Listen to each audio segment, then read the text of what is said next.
আমরা ভাবি দেশে যত ছেলে পাস হচ্ছে তত শিক্ষার বিস্তার হচ্ছে। পাশ করা আর শিক্ষিত হওয়া এক বস্তু নয়। এ সত্য স্বীকার করতে আমরা কুণ্ঠিত হই। যদি মনে করো কেউ তোমাকে সত্যিকারের ভালোবাসে, তাহলে তুমি তাকে ভালোবাসা দিয়ে আগলে রেখো। কারণ এই দুনিয়াতে সত্যিকারের ভালোবাসার চাইতে অভিনয় করার মানুষ বেশি। কখনো কাউকে বুঝতে দিও না যে তুমি তাকে ছাড়া শূন্য। তাহলে ওই মানুষটা তোমাকে এমন ঠকাবে যে তুমি হাসতেও ভুলে যাবে।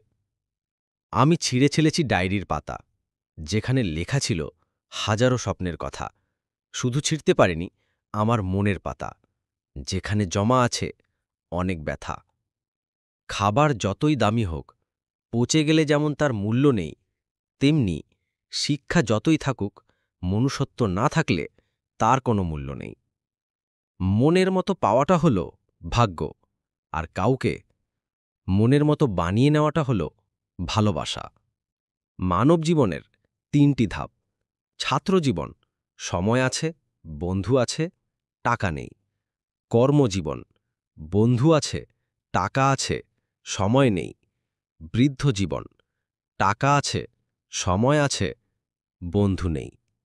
মানুষের সবচেয়ে বড় ভুল হল সবাইকে খুশি করতে গিয়ে নিজের হাসিটাই হারিয়ে ফেলা। মনের শান্তিটাই মানুষের সবচেয়ে বড় ধন। যার মনে আছে শান্তি, সেই মানুষটাই সুখী, আর সেই মানুষটাই সবচেয়ে বড় ধনবান। অতীতে মানুষের কাপড় ছিল নোংরা, কিন্তু মন ছিল পরিষ্কার। কিন্তু বর্তমানে মানুষের কাপড় খুব পরিষ্কার, কিন্তু মনটা খুব নোংরা। মানুষ তখনই একলা থাকতে চায় যখন তার সাজানো স্বপ্নগুলো চোখের সামনে ভেঙে যায়। জীবনে কখনো কাউকে কথার আঘাত দিবেন না, প্রয়োজনে বুঝিয়ে বলবেন। কারণ সবচেয়ে মারাত্মক আঘাত হয় কথার আঘাত, যেটা মানুষ প্রতিনিয়ত মনে রাখে মুখ বুঝে। লেখক প্রদীপ ভাই।